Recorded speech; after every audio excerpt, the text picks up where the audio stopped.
ጌታ አብዝቶ ይባርካቸው። ለለፉት 2 ሳምንታቶች ባለብዙ ብልት አካል ክርስቶስ በሚል ወይም በእንግሊዝኛ መልቲ ሜምበርስ ባዲ ክራይስት በሚል 2 ሳምንት ተነጋግረናል። ባለፈው ሳምንት የነበራችሁ በተለይ ኢየሱስ ክርስቶስ ራስ የሆነበት በጌታ በኢየሱስ ክርስቶስ በማመን የእግዚአብሔር ልጆች የሆኑና መንፈስ ቅዱስ ወደ ክርስቶስ አካል ያጠመቃቸው ወደ ሞኔና እናንተ የአካሉ ክፍል የሆነበትን ስለሱ አንስተን እኛ የአካል ክፍል ነን፣ እሱ ደግሞ ራስ ነው። ስለዚህ ከአካል ክፍል የሚጠበቀው ምንድን ነው አለን? በሁሉም ነገር መታዘዝ፣ አብሶሉት ሰብሚሽን እንደሆነ አይተናል። በዛሬው ሰዓት ደግሞ ፕሮግራማችን ደግሞ አካል የተሰራው ከብዙ ብልቶች እንጂ ከአንድ ብልት አይደለም በሚል ርዕስ ምንም እንኳን ሁላችንም የአንድ አካል ክፍል ብንሆንም ነገር ግን ብዙ ብልቶች መሆናችንን አስመልክቶ ከእግዚአብሔር ቃል አብረን እንነጋገራለን። ጌታ የተመሰገነ ይሁን። ሐዋርያው ጳውሎስ በቆሮንቶስ ትገኝ ለነበረች የክርስቶስ ኤክሌሲያ የጻፈው የመጀመሪያውን መልእክት ስንመለከት በዛች ኤክሌሲያ ውስጥ መንፈሳዊነት ምን ማለት እንደሆነ ያልገባቸው መንፈሳዊ ያልሆኑ የሥጋ የሆኑ ሰዎች ስለነበሩ ለነሱ መንፈሳዊነትን ሲናገር እንመለከተዋለን። ምዕራፍ 1 ጀምሮ እያነሳ በተለያየ ጉዳይ ላይ ሥጋዊ መሆናቸውን ካነሳ በኋላ የሚለያዩ የሚከፋፈሉ መሆናቸውን እያነሳ በተለያዩ ክፍሎች ላይ መንፈሳዊነት ምን እንደሆነ መንፈሳዊ የሆነ ሰው እንዴት እንደሚመላለስ ሲናገር እንመለከታለን። ዛሬ የምንመለከተው በምዕራፍ 12 ላይ ሲደርስ እንደዚህ በማለት ቅድም ያልኩትን ነገር የሚያጸና ነገር ሲናገር እናያለን። አንደኛ ቆሮንቶስ 12 ቁጥር 1 ላይ በ1954 ትርጉም ላይ እንደዚህ ይላል፣ ስለ መንፈሳዊ ነገርም ወንድሞቼ ታውቁ ዘንድ እወዳለሁ ይላል። ይሄ በአማርኛ ነው። በእንግሊዝኛ ግን በብዙ የግሪኩን ትርጓሜ እንደሚያሳይ now concerning spiritual gifts brethren I would not have you ignorant። ምናልባትም ስለ መንፈሳዊ ነገር የሚለው 1954ን ያነበብኩበት ምክንያት በዛ ስፍራ ላይ ወይም ደግሞ አሁን ባነበብኩት የእንግሊዝኛ መጽሐፍ ቅዱስ ስፒሪቹዋል ጊፍት የተባለው አዲሱ መደበኛ ትርጉሙም ስለ መንፈሳዊ ስጦታዎች ብሎ የሚናገረውን ቃል የግሪክ ቃል ምን የሚል መሰላችሁ?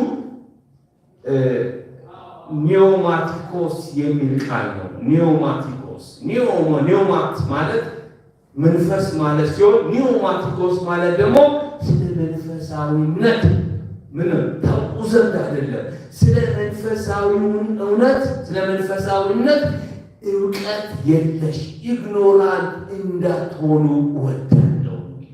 ምን ማለት መሰላችሁ? ምንድነው ማለት ነው?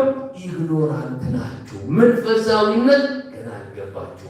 ምክንያቱም በምዕራፍ 2 ላይ ሲናገር የሥጋ እንደመሆናችሁ እንጂ መንፈሳዊ እንደሆናችሁ ልናገራችሁ አልቃለችም። አሁንም ምናችሁ ሕፃናት ናችሁ፣ ስለዚህ ወተትን ጋትጓችሁ ይላል። ይህን ስንመለከት መልእክቱ የሚጻፍላት ኤክሌሲያ ለመንፈሳዊ ነገር ምንድነት ኢግኖራንት ነች። ስለዚህ በብዙ ነገር በብዙ ኤሪያ ላይ ስለ በጣዖት ስለተሰዋ ስለ ጌታ እራት ከሴቶች ጋር ስላለን ይህ ሁሉ ከተናገረ በኋላ ምዕራፍ 12 ሲመጣ ደግሞ ስለ ሌላ ዳይሜንሽን ይነግራቸዋል። ዛሬ የምናየው ሐሳብ በዘነሱ አላዋቂ ከሆኑበት አንዱ ቅድም ያነሳሁት አካል ብዙ ብልቶች እንጂ አንድ ብልት እንዳልሆነ አልተገነዘቡ ነበር። ለምን ትላለህ ብትሉት በዚሁ መጽሐፍ በምዕራፍ 12 ቁጥር 12 ጀምሮ እንዲህ በማለት ስለዚህ ነገር ይነግራቸዋል። አካል ብዙ ብልቶች ቢኖሩትም አንድ አካል ነው። ነገር ግን ብልቶች ብዙ ቢሆኑም አካል አንድ ነው። ክርስቶስም እንደዚሁ ነው።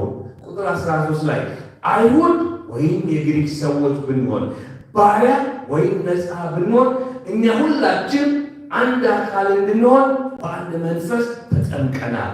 ሁላችንም አንዱን መንፈስ እንድንጠጣ ተሰጥቶናል ይልና ቁጥር 14 ላይ የዛሬው ትምህርታችን ሐሳብ የሚገኝበት አካል የተሰራው ከብዙ ብልቶች እንጂ ከአንድ ብልት አይደለም ብሎ ሲናገር እናያለን። በዛ በቆሮንቶስ የነበሩ ሰዎች ከነበራቸው ነገር ምንድነው መሰላችሁ?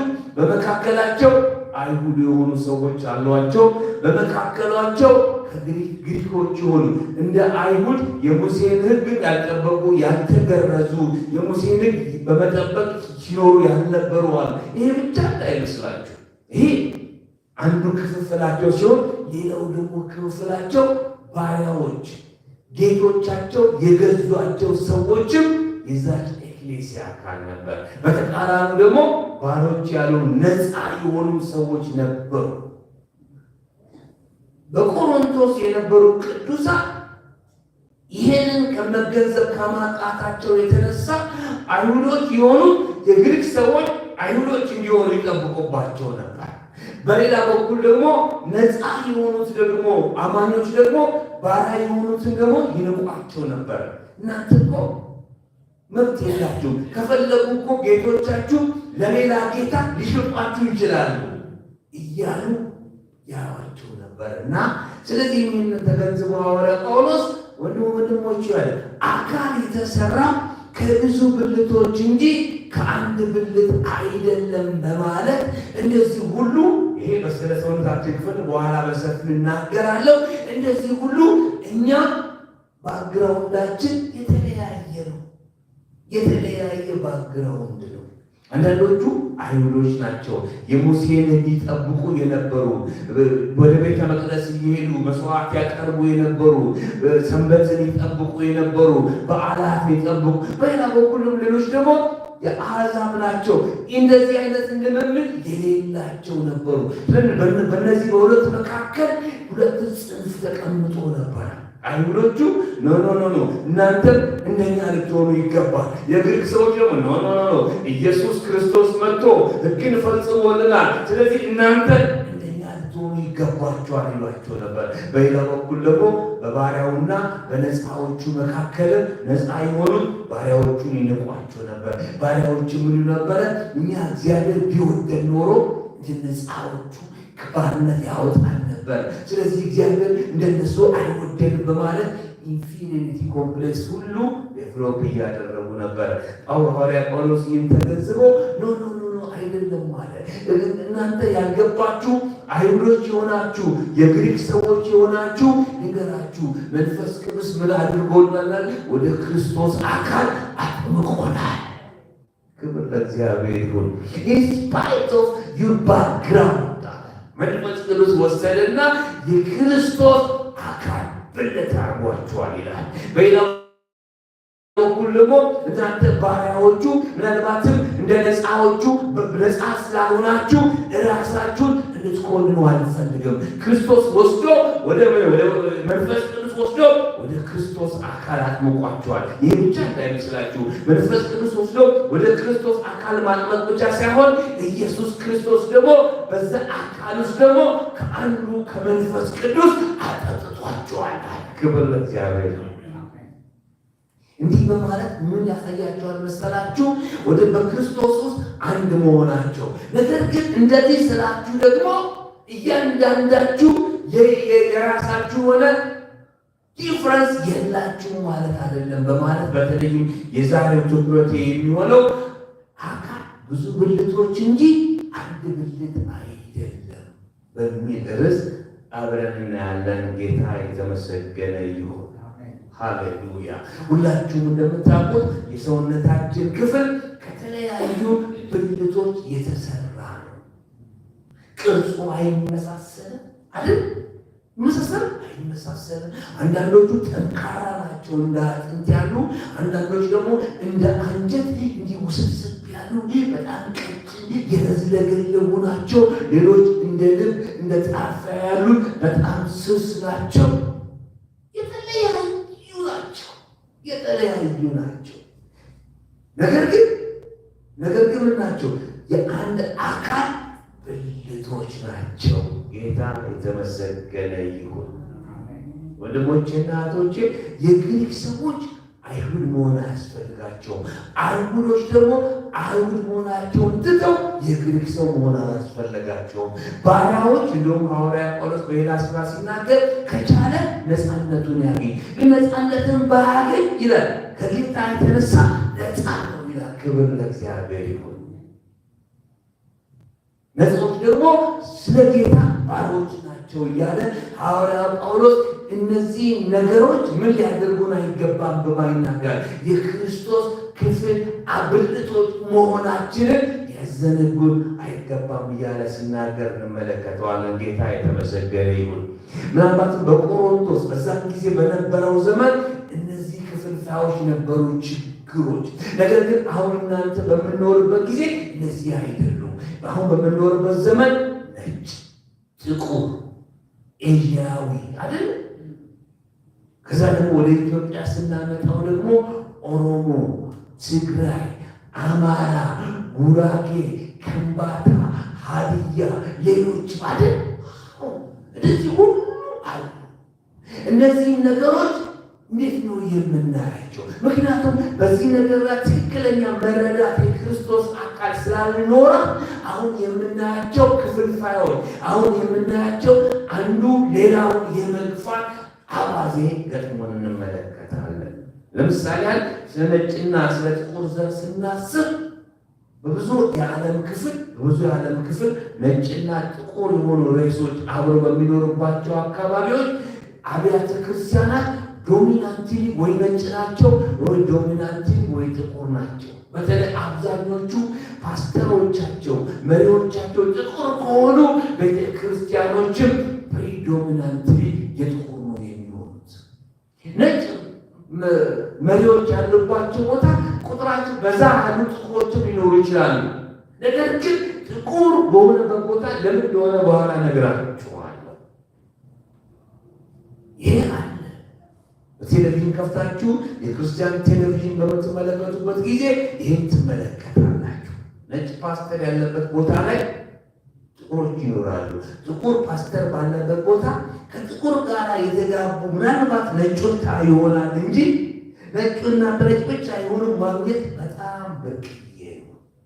ስለዚህ ምን ማለት መሰላችሁ? በዛም ጊዜ እንደነበረ ሁሉ አሁንም በ21ኛው ክፍለ ዘመንም አካል ብዙ ብልቶች እንደሆነ ዛሬ መቁጠር ከብዶናል። እየመጣው ስመጣ በዚህ እናገራለሁ። በክርስቶስ አካል ውስጥ ይህን ነገር እንመጣለን። በክርስቶስ አካል ውስጥ አላዋቂነት ሐዋርያ ጳውሎስ ይሄ አላዋቂነት መንፈሳዊነት ማለት አንድ አይነት ቋንቋ አንድ አይነት ባህል መሆኑን አይደለም። የክርስቶስ አካል ባለ ብዙ ምንድን ብልት ነች እያለ ሲናገር እንመለከታለን። ጌታ የተመሰገነ ይሁን። በተለይ ምናልባትም በኋላ ወደ ኢትዮጵያ እመለሳለሁ። ዲያስፖራ ወገኖቻችንን ስንመለከት ዲያስፖራ ወገኖቻችን ከኢትዮጵያ የኢትዮጵያ ዲያስፖራ ወደ አሜሪካ፣ ወደ አውሮፓ፣ ወደ መካከለኛው ምስራቅ ከሄዱ በኋላ ካደረጉት ነገር አንዱ የኢትዮጵያውያን አብያተ ክርስቲያናቶችን መመስረት ከብዙ የዛሬ 50 ዓመት ባለፈው በዚህ በ2025 በ2024 ኢዮቤልዩ ተከበረ። በሰሜን አሜሪካ የኢትዮጵያ አብያተ ክርስቲያናት የተጀመሩበት እንደውም አንድ ወንድሜ አንድ ጓደኛ ወዳጄ አያፍሩም ማለት ጥሩ ነገር የሰሩ ይመስል 50ኛ ዓመት ብሎ ያከብራሉ አለ። ወንድሞቼ ናቱ ወደዛ ስፍራ ከሄዱ በኋላ ከነጮች ጋር ካዩ በኋላ ለምን የራሳችን አይኖርንም ማለት እኛ ብቻ የምንሰበሰብበት ብለው ጀመሩ። በሚጀመርበት ጊዜ ዛሬ 50 ዓመት ኢትዮጵያውያን ያን ጊዜ ኤርትራ የኢትዮጵያ ክፍል ስለነበረ ኤርትራውያንም ሁሉ አብረው ነበር የሚያመልኩ የነበረው። ከተወሰነ ዓመታት በኋላ የዛሬ 30 ምናምን ዓመት ላይ ኤርትራ ከኢትዮጵያ ተለይታ የራሷን አገር ስትገል መሰረት በመጀመሪያ ከዚህ ከኢትዮጵያውያን አብያተ ክርስቲያናቶች ሲወጡት እኛ ኤርትራውያን፣ አሁን ደግሞ ኤርትራ ደግሞ ኢንዲፔንደንት ሀገር ሆናለች። ያን ጊዜ ብዙ ኢትዮጵያውያን በጣም ተመሳጩ። እነዚህ ዘረኞች ናቸው አሉ። እነሱ ኢትዮጵያውያን የሚል አብያተ ክርስቲያናት ሲመሰርቱ ዘረኞች እንደነበሩ አላወቁ። የገባቸው ኤርትራ ነፃነትን አግኝታ ኤርትራውያን ወንድሞቻቸውና እህቶቻቸው ከነሱ ተለይተው የኤርትራውያን አብያተ ክርስቲያን በጥንቃቄ ነው የምናገረው። የኢትዮጵያ ቤተክርስቲያን አላልኩም፣ የኢትዮጵያውያን አልኩኝ። ምክንያት አለ። እነሱ የሚጠሯቸው የኢትዮጵያ ቤተክርስቲያን እንደሚባል የለም። የክርስቶስ አካል በዛ ሎኬሽን ያለች ይባላል እንጂ በዘር የለም። ከዛ በኋላ በኢትዮጵያ ምድር ደግሞ የብሔር ፌዴራሊዝም በተመሰረተበት ጊዜ ደግሞ የሚቀጥለው ፌዝ መጣ። የኢትዮጵያውያን አብያተ ክርስቲያናት ከሚባሉት ውስጥ በኦሮምኛ ቋንቋ ብለው ኦሮሞዎች ወንድሞቻቸውና እህቶቻቸው ወጡ። ትግሬዎች ወንድሞቻቸውና እህቶቻቸው ወጡ። ያን ጊዜ ምን ተፈጠራሉ? ያልገባቸው አካል ብዙ ብልቶች እንጂ አንድ ብልት እንዳልሆነ ከመጀመሪያ ስለሳቱ ያ መዘዝ መጣ። እኔ ብዙ ወዳጆች አሉኝና አሜሪካን ሀገር በሄድኩበትን ጊዜ እንደዚህ ሲሉ የጀመራችሁበት መንገድ ትክክል አልነበረም። የጀመራችሁበት መንገድ መንፈሳዊ ነገር አላዋቂነት ያሳይ ስለነበረ አንዱ የዘራችሁት ነገር እያጨደ መጣ። ወንድሞቼና እህቶቼ ሐዋርያ ጳውሎስ ስላቸው በዛን ጊዜ ንገራችሁ ዛሬ 2000 ዓመት የክርስቶስ አካል ውስጥ ምን ይገርማችሁ፣ አይሁዶች አሉ፣ የግሪክ ሰዎች አሉ፣ የሮማ ሰዎች አሉ፣ የተለያዩ ሰዎች አሉ። እነሱ ሁሉ አካል ብዙ ብልቶች እንጂ አንድ ብልት እንዳልሆነ ሐዋርያት አስተምረዋቸው ስለነበረ ሲኖሩ ነበረ። ክብር ለእግዚአብሔር ይሁን። ግን ከመጀመሪያ እንዲህ አልነበረ። ለዚህ ነገር አሳያችሁ። ለዚህ ጥሩ ምሳሌ ከሚሆን አንዱ ጌታችን ኢየሱስ ክርስቶስ ወደ ሰማይ ካረገ በኋላ በኢየሩሳሌም ተመስርታ የነበረችው የክርስቶስ አካል እንደ ዶክትሪን ታምር የነበረው ነገር ምን እንደነበረ ልንገራችሁ። መጽሐፍ ቅዱሳችን በሐዋርያት ሥራ መጽሐፍ ላይ እንሄድና በምዕራፍ 11 ላይ ጴጥሮስ በምዕራፍ 10 ላይ ወደ ቆርኔሌዎስ ቤተሰብ ሄዶ ክርስቶስን ስለሰበከላቸው የኢየሱስን ትንሣኤ ስለተናገረ በጴጥሮስ ላይ ሐዋርያትና ወንድሞች ተሰባስበው ያሉትን እስቲ ለመመልከት እንሞክር። ሐዋርያት ሥራ 11 ከ1 እስከ 3 እንደዚህ ይላል። ሐዋርያትና በይሁዳ የነበሩ ወንድሞች አሕዛብ ደግሞ የእግዚአብሔርን ቃል እንደሰሙ እንደተቀበሉ ሰሙ። ደስ የሚል አይደለም? ዛሬ ለኛ ደስ የሚል ነው። እነሱ ግን በጣም ተቆጡ። ቁጥር 2 ላይ ስለዚህ ጴጥሮስ ወደ ኢየሩሳሌም በወጣ ጊዜ ከተገረዙት ወገን የነበሩ አማኞች ምን አሉት? አመሰገኑት፣ ነቀፉት። ምን ብለው? እንዲህም አሉት፣ ወደ አልተገረዙት ሰዎች ገብተህ ከእነርሱ ጋር በላ። ለምን? ምክንያቱም እንደ አጥቢያ ቤተክርስቲያን በኢየሩሳሌም ከተማ ትገኝ የነበረችው ወንጌል መሰበክ ያለበት ለአይሁድ ብቻ ነው። ምን እያሉ? የክርስቶስ አካል የአይሁድ ብልቶች ብቻ ነው ያላት ብለው ያምኑ ነበር። ራሱ ጴጥሮስ መንፈስ ቅዱስ ግድ ብሎት እንጂ መንፈስ ቅዱስ በራእይ ተገልጦለት እንጂ ጴጥሮስ ራሱ ወደ ቆርኔሌዎስ ቤት ሄዶ ክርስቶስን ለመስበክ አይፈልግም ነበር። ይህ ብቻ እንዳይመስላችሁ፣ የተሳሳተ ነገር መዘዙ ብዙ ነው።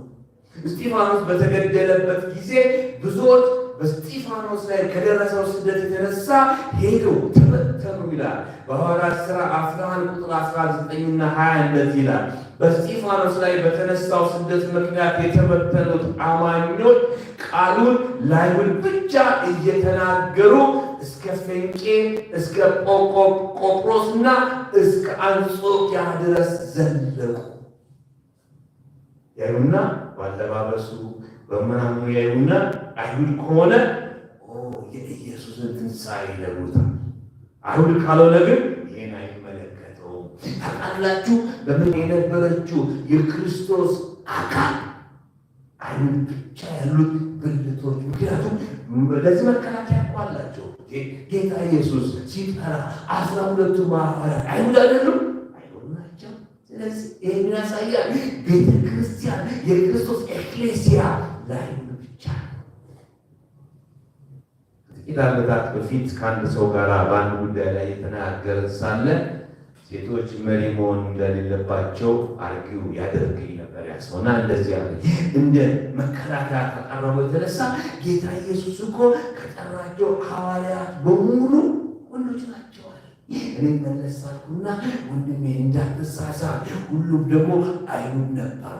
ይሄ አናሎጂ ለወንድ ብሎ ከሰራ ነገር ግን እግዚአብሔር ቃል እንደሚነግረን ከአይሁድ ያልሆኑ ከአሕዛብ የሆኑ እንደ ጢሞቴዎስ፣ እንደ ቲቶ፣ እንደ ድልማጥያ ያሉ ሰዎችን ሐዋርያ አድርጎ ጌታ ኢየሱስ ጠርቷል። ክብር ለእግዚአብሔር። ወንድሞቼና እህቶቼ አንዳንድ ጊዜ እግዚአብሔርን ቃል ስንተረጉም በጣም መጠንቀቅ አለብን። አይሁድ በቃ ይናሰቡና ይናገሩ ነበር። ቁጥር 20 ሐዋርያት ሥራ 11 ላይ እንደዚህ ይላል። ከቆጵሮስና ከቀሬና የመጡ አንዳንድ ሰዎች ግን ወደ አንጾኪያ ሄደው ለግሪኮች ጭምር በመንገድ የጌታን የኢየሱስን ወንጌል ሰበኩላቸው። ሃሌሉያ! አንዳንዶች ግን ይህ ነገር አልወከላቸውም። ስለዚህ ምን አደረጉ መሰላቸው ወንድሞቼና እህቶቼ? ከግሪክም ለክርስቶስ አካል ብልጥ የሚሆን እንዲሆን አደረጉ። ጌታ የተመሰገነ ይሁን። በነገራችን ላይ ይህንን ነገር መጀመሪያ ዲፋይን ያደረገው ማን እንደሆነ ማወቅ ከፈለጋችሁ በሐዋርያት ሥራ ምዕራፍ 8 ላይ በእስጢፋኖስ ሞት ምክንያት ከተበተኑት መካከል አንዱ ዲያቆን የነበረው በኋላ ወንጌላዊ የሆነው ፊልጶስ ነበር። ወደ ሰማርያ ሄዶ ክርስቶስን ሰበከላቸው። ክብር ለእግዚአብሔር ይሁን። ምን አለ መሰላችሁ? መንፈስ ቅዱስ ተናገረውና ማንም ፈቅዶለት አይመስለኝም። ወደ ሰማርያ ሄዶ ክርስቶስን መስበክ ጀመረ። እግዚአብሔር በድንቅና በተአምራት ቃሉን ያጸና ጀመር። እንደ ጠንቋዩ ሲሞን ያሉ ሰዎች ሁሉ ለክርስቶስ ኢየሱስ ሕይወታቸውን ሰጡ። ያን ጊዜ ቤተክርስቲያን ማንን ላከ? አእማድ የሚባሉትን ጴጥሮስና ዮሐንስን እጆቻቸውን ጭነው መንፈስ ቅዱስ እንዲቀበል ላኩ። ክብር ለእግዚአብሔር ይሁን። ወንድሞቼና እህቶቼ የክርስቶስ አካል ኢየሱስ ክርስቶስ ራሱ የሆነበት በኢየሱስ ክርስቶስ አምነው የእግዚአብሔር ልጅ የሆኑና መንፈስ ቅዱስ ወደ ክርስቶስ አካል ያጠመቃቸው ጌታ ኢየሱስ ደግሞ ከመንፈስ ቅዱስ ያጠጣቸው። ክብር ለእግዚአብሔር ይሁን። ብዙ ብልቶች እንጂ አንድ ብልት ብቻ አይደሉም። ጌታ የተመሰገነ ይሁን። እኛ ምናልባት እንዳልኩት ዲያስፖራ ስላልሆንን እንደዚህ አይነት ችግር የለብንም፣ ወይም ደግሞ በቋንቋ መሰረት አላደረግን። አንዳንድ ጊዜ ግን በአንዳንድ ነገሮች ምን እንለያለን። ለምሳሌ እኔ እግዚአብሔርን ቃል የማስተምርበት መንገድ አለ። እኔ ከዛ እዛ ሄድን። አንዳንድ ወንድሞች ግን እንደሱ አይደለም። እኔ ቀስ ብዬ ነው የምናገረው። አንዳንዶች ነው በጣም ይጮኻሉ። አስታውሳለሁ እዚህ ኦሎምፒያ በነበርንበት ጊዜ በመካከላችን የነበረ አንድ ወንድም የእግዚአብሔርን ቃል ሊያስተምር ፈለኩና ስለ ጋብቻ ሊያስተምር አደረኩት። በጣም ነው የሚጮሁ እና ፕሮግራሙ ካለቀ በኋላ አንዳንድ ወንድሞች መጡና እኛ እንደዚህ ያለመን ነው የሚጮህ ሰው ከዛሬ ጀምሮ እንዳይሰብካል። ወንድሞቼና እህቶቼ የክርስቶስ አካል አንድ ብልት አይደለም። በእንግሊዝኛ አንድ ቃል አለ፣ ክሎን እንድንሆን አይደለም የተፈጠረው። እያንዳንዳችን ዲስትሪክት ነን። ክብር ለእግዚአብሔር ይሁን። እኔ እንደምናገረው አይደለም መሲህ የምትናገረው፣ እኔም እንደምናገረው አይደለም ዘውግ የሚናገረው። ወንድሞቼና እህቶቼ አካል ብዙ ብልቶች ያሉት። አንዳንድ ቤተክርስቲያን ስትሄዱ ሁሉ ሰው የቤተክርስቲያኑን መሪውን ነው የሚመስለው። ሁሉ ነገር እጃሙረ ሁሉ ነገር እሱ ክሎን ይባላል። የክርስቶስ አካል የክሎኖች መሰባሰቢያ አይደለችም። የክርስቶስ አካል ክብር ለእግዚአብሔር ይሁን። ልክ አካል የተለያየ ዓይን፣ ጆሮ፣ አፍንጫ ምናምን እንዳላት ሁሉ የክርስቶስ አካልም ዲስቲንክት የሆኑ ነገር ግን መንፈስ ቅዱስ ወደ ክርስቶስ አካል ያጠመቃቸው ጌታ ኢየሱስ መንፈሱን ያጠጣቸው። ይህና የእናንተ የጋራ የሆነ ነገር ቢኖር መንፈስ ቅዱስ ወደ ክርስቶስ አካል ማጥመቁ፣ ኢየሱስ ክርስቶስ ደግሞ መንፈሱን ማጠጣቱ እንጂ እያንዳንዳችን ዲስትሪክት ልዩ ነን። ክብር ለእግዚአብሔር ይሁን። ልዩ መሆናችን ችግር ቅድም እንደነገርኳችሁ ነጮች የሚሰበሰቡበት ስፍራ ጥቁሮች የሚመጡ ነጮች አይፈልጉም። ለምን? ነጮች ጥቁሮች ለየት ይላሉ። አፍሪካ ከአፍሪካ ኦሪጂናል አይደሉም ማለት ሲያመልኩ እንዲህ ይላሉ። ነጮች ደግሞ አይመቻቸውም። ቀጥ ብለው ትኩረት ነው። በሌላ በኩል እኛ እንዲህ ማለት አንፈልግም። እያንዳንዳችን እግዚአብሔር ልዩ አድርጎናል። ክብር ለእግዚአብሔር። ወንድሞቼ እናቶቼ የአካልን ክፍል ሳስበው እንዲህ ሁሉ አስባለሁ። አካልን እንደዚህ ብታደርጉት ምን ይላሉ? ለምሳሌ ያህል ስስ የሆነውን የሰውነታችን ክፍል ልባችንን ስለ አጥንት ምን ይመስላል ብትሉ እሱ በጣም ድርቅ ያለ ሆኖ ጠንከር ያለ ይላል። አጥንት ነው ብጠይቁት ደግሞ ልብ ጥቅሙ ነው እንጂ የሚያስፈልገው። እግዚአብሔር ግን በሚገርም መንገድ ነው አካልን ያገጣጠመው። ጌታ የተመሰገነ ይሁን። ሐዋርያ ጳውሎስ ይህን አስመልክቶ ሲናገር እንደዚህ ይላል። በአንደኛ ቆሮንቶስ 12 ቁጥር 15 ጀምሮ እንዲህ በማለት ጽፍላቸዋል። በነገራችን ላይ ስለ እግር ስለ እጅ ሲያወራ እያወራ ያለው አይሁድ የግሪክ ሰው ባሪያ ነፃ ስለመሆኑ እንደዚህ ይላቸዋል። እግር እኔ እጅ ስላልሆን የአካል ክፍል አይደለውም ቢል ይህም በማለቱ የአካል ክፍል መሆኑ ይቀራልን? ጆሮ እኔ ዓይን ስላልሆን የአካል ክፍል አይደለውም ቢል ይህም በማለቱ የአካል ክፍል መሆኑ ይቀራልን? አካል በሙሉ ዓይን ቢሆን ኖሮ መስማት ከየት በተገኝ ይገኝ ነበር? አካል በሙሉ ጆሮ ቢሆን ማሽተት ከየት ይገኝ ነበር? ምን ነው የሚላቸው? በዚህ የሚመስላቸው እያወራ ያለው አካል ሁሉ አይሁዳዊ ቢሆን ኖሮ፣ ምክንያቱም እግዚአብሔር በእያንዳንዱ ማህበረሰብ ውስጥ የተለየ ነገርን አኑሯል። ክብር ለእግዚአብሔር።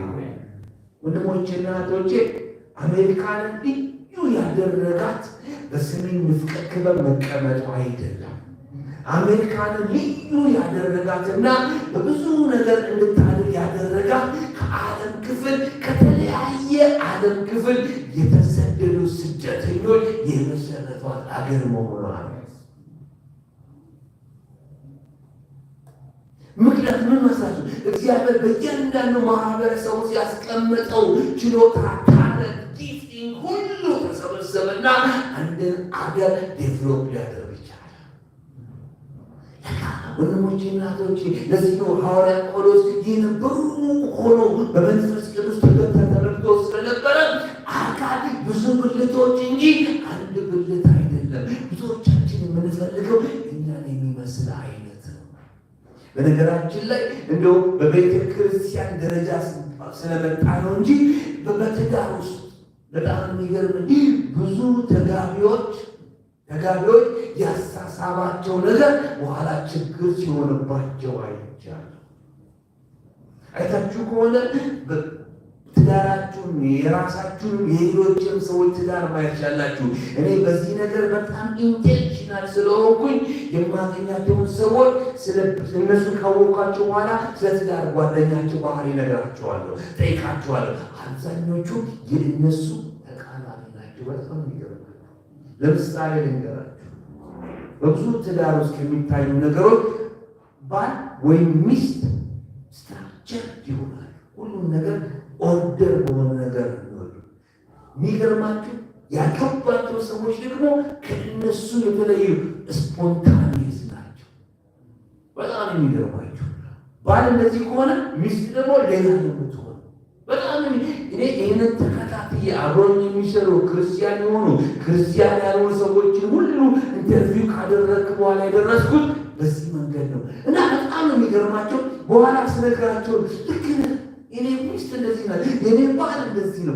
ምን መሰላችሁ ወንድሞቼ እናቶቼ፣ የምንፈላለገው አንዳችን መሆን የማንችለውን ነገር የምንፈልገው እንገራችሁ። ለዚህ ነው ሐዋርያ ጳውሎስ ሲናገር በሙሉ ይናገራላችሁ አካል ሁሉ ዓይን ቢሆን ኖሮ። ትዳር ውስጥ እንደዚህ ነው። ሁለቱም ስትራክቸር ከሆኑ አብሮ አይኖሩ። ምክንያቱም አንዳቸው ሌላቸውን ኮምፕሊመንት አያደርጉ። ወንድሞቼ እናቶቼ በትዳራችን በሌላ በኩል አንዳቸው ሪዘርቭ ከሆኑ ሌሎቻቸው ደግሞ ሶሻብል ናቸው። በጣም እግዚአብሔር እንዴት እንዳያጋጠመ የሚገርም ነው። እግዚአብሔር በዚህ ነው ያጋጠመው። ወንድሞቼ እናቶቼ በዚህ መንፈስ ነው ሐዋርያ ጳውሎስ አካል ብዙ ብልት ነው። የሰውነታችን ክፍል ስንመለከተው በጣም የተለያየ ነው። አንዳንዱ በጣም ሶፍት ነው። የአፍንጫ አጥንት ሌጋሜንት በጣም በቀላሉ ነው። በቦክሷ ከተመታ የመጎዳት ትግራለሁ። ነገር ግን የእግሮቻችን ግን አጥንት ግን በጣም ከባድ ነገር ካልመታው በስተቀር አልሰበር፣ ጠንካራ። ነገር ግን ወንድሞቼ አሁን ጆሮአችን የተሰራበት ታስቡ በጣም ፍሌክሲብል ነው። ነገር ግን ለመስማት ግን እንደዚህ አይነት ነገር ያስፈልጋል። ከጠንካራ ነገር ተሰርቶ ቢሆን ኖሮ መስማት በሌለ ነበረ። ሐዋርያ ጳውሎስ ያነሳል። ይህን አንስቶ ግን ዲል የሚያደርገው ብዙ ሰው ይህን አይቶ ስለ አይን አይደል እያወራ ያለው። አንዳንዶቻችሁ አይሁዳውያን ናችሁ። አይሁዳውያን ስለሆናችሁ ከዛ ያመጣችሁት ነገር አለ። ክብር ለእግዚአብሔር፣ ለክርስቶስ አካል የሚጠቅም። ሌሎቻችሁ ደግሞ አሕዛብ ናችሁ። አሕዛብ ብትሆኑ እግዚአብሔር ደግሞ በአሕዛብ ውስጥ ያኖረው ነገር አለ። ሌሎቻችሁ ባሪያ ነበራችሁ። ሌሎቻችሁ ባሪያ የነበሩ ሰዎች ምን ያስተምሩ ይችላሉ? ለክርስቶስ ሙሉ ለሙሉ ሰሚሽን ምን ማለት እንደሆነ ባሮች የነበሩ ነው የሚያስተምሩት። በክርስቶስ ደግሞ ነፃ መሆን ምን ማለት እንደሆነ ደግሞ ባሮች ያሉ ነፃ ይሆኑ። ወንድሞቼና እህቶቼ እያንዳንዱ ይህንን ያደርገው። ሃሌሉያ ጌታ የተመሰገነ። እግዚአብሔር እንደዚህ ያጋጠመው። ወንድሞቼና እህቶቼ እናንተን የሚመስል ብቻ ሰው የምትፈልጉ፣ እናንተን ከሚፈልጉ ከሚመስሉ አማኞች ጋር ብቻ ህብረት የምታድርጉ፣ ከእናንተ ለየት ያለ ነገር ያላቸው መቀበል የሚያስቸግራችሁ ከሆነ አካል ብዙ ብልት እንጂ አንድ ብልት ብቻ እንዳልሆነ አልገባችሁም ማለት ነው። አካል እግዚአብሔር እንደዛ ነው አካልን ያጋጠመው። ክብር ለእግዚአብሔር ይሁን።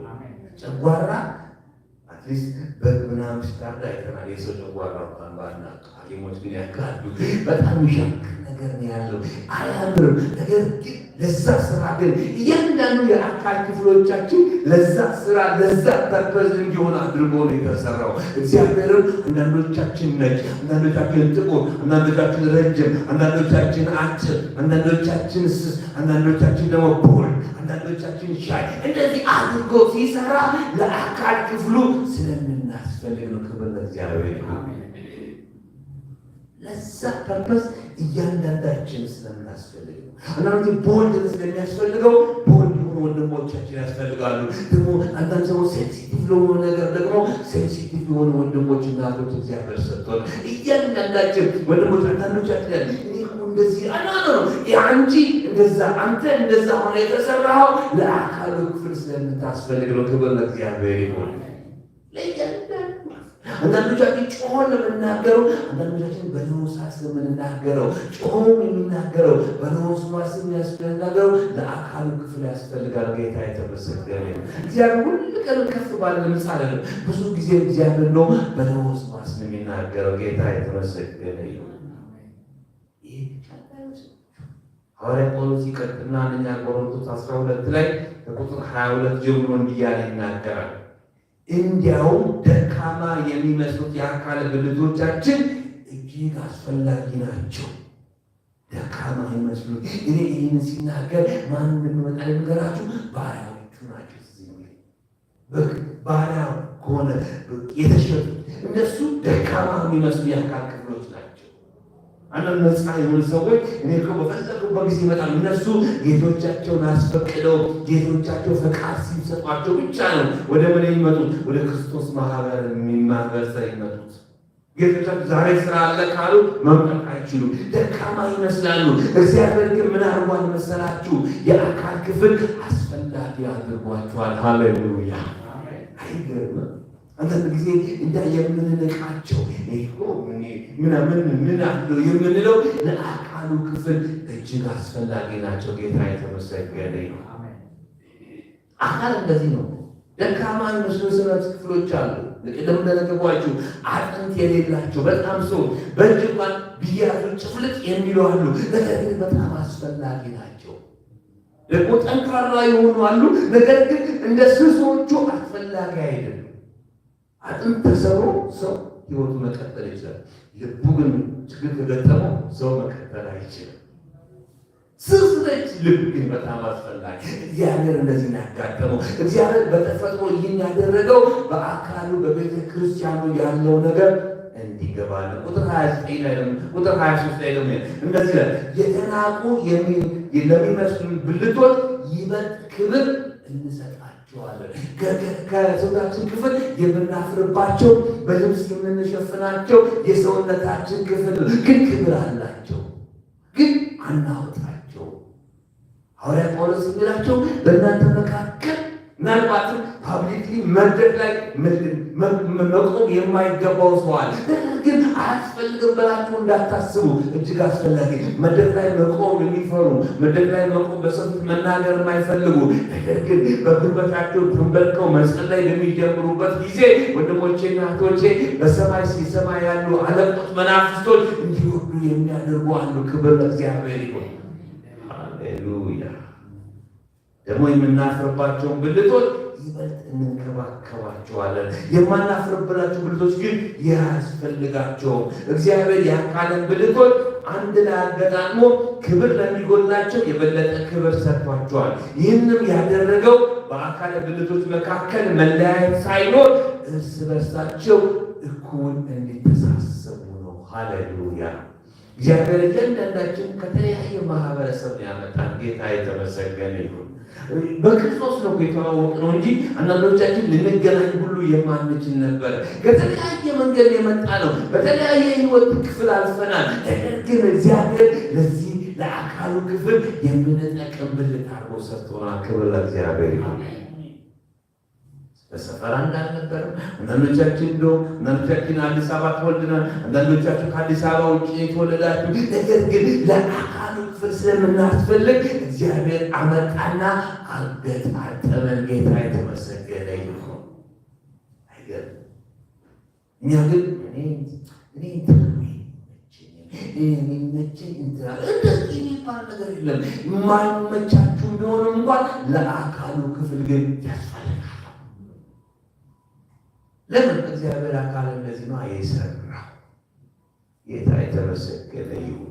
ትንሽ ነገር ላሳያችሁ እግዚአብሔር እንዴት እንዳደረገ በክርስቶስ አካል ውስጥ ድሃ ከሆኑ እንደ አፍሪካ፣ እንደ ካሪቢያን፣ እንደ ደቡብ አሜሪካ ያሉ ኢኮኖሚያቸው እንደ አውሮፓና እንደ ሰሜን አሜሪካ ያሉ አገሮች ወንድሞቼና እህቶቼ ምን አደረገ መሰላችሁ? እግዚአብሔር ከአፍሪካ፣ ከካሪቢያን፣ ከደቡብ አሜሪካ እግዚአብሔር በተለየ መንገድ የተገለጠላቸውን ሰዎች አስነሳና እግዚአብሔር ማድረገ ወደ አውሮፓና ወደ ሰሜን አሜሪካ ላከ። ክብር ለእግዚአብሔር። ተከማከም ይባል። ዛሬ በዓለም ላይ የእግዚአብሔር እውነት በመግለጥ የሚታወቁት ወንድሞቼና እህቶቼ ወይ ከአፍሪካ ነው፣ ወይ ከካሪቢያን ነው፣ ወይ ከደቡብ አሜሪካ ነው። ክብር ለእግዚአብሔር ነው። ክብር ለጌታ ነው። ከአሜሪካና ከአውሮፓ በጣም ጥቂቶች ታገኙ ይሆናል። በጣም በብዙ ሺህ። ለምን መሰላችሁ? ለአካሉ ክፍል ምን ደካማ የሚባሉትን እግዚአብሔር የሚበልጥን ክብር ሰጠን። ሃሌሉያ።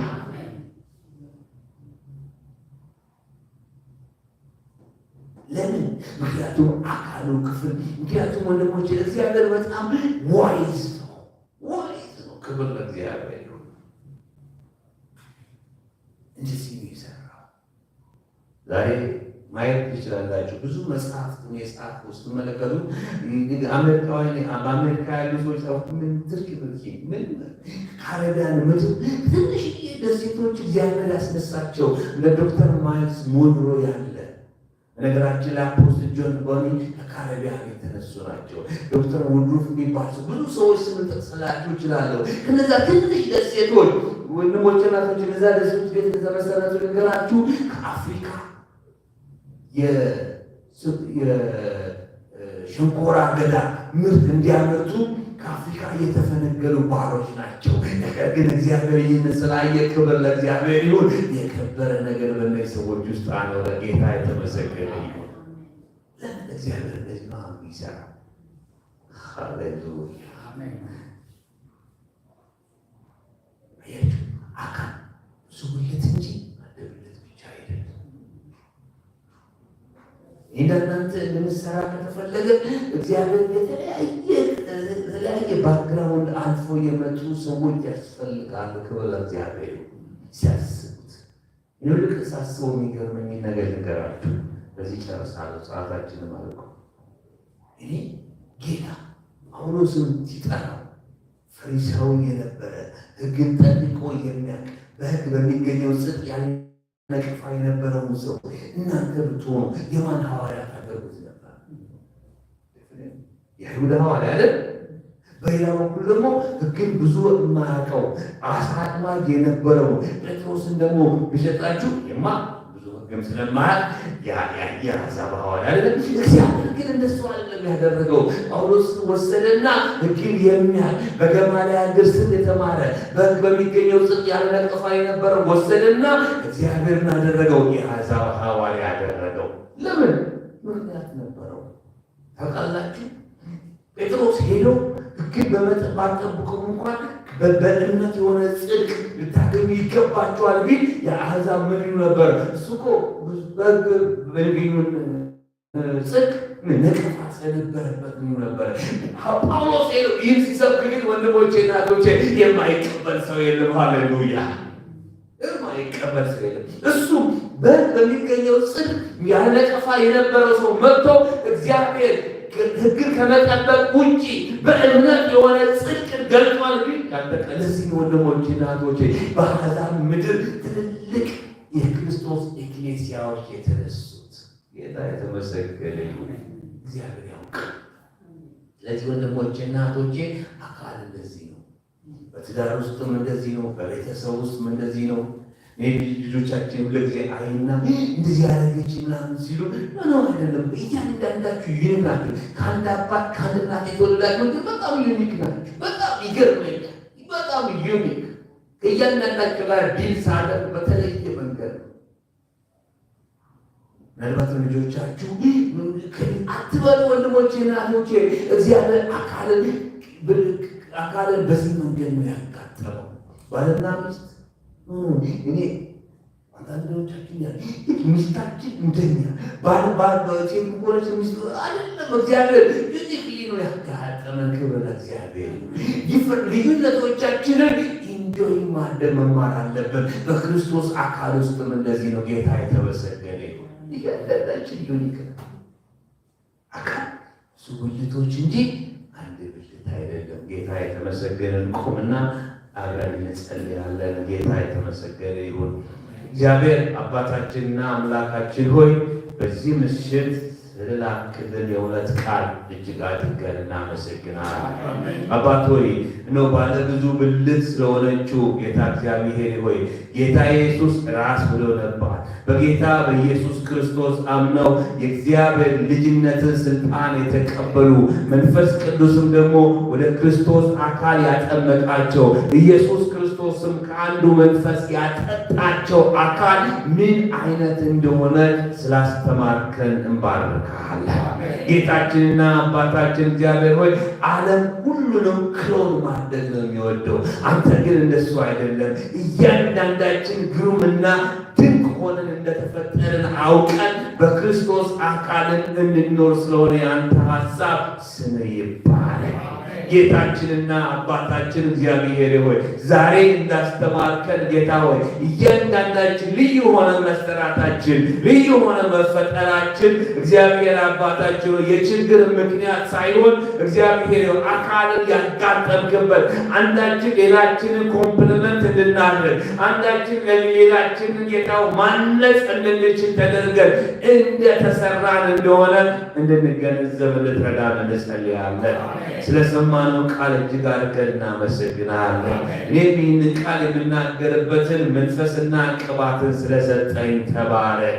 ክብር ሁሉ ለአንተ ይሁን በጌታ በኢየሱስ ክርስቶስ ስም አሜን።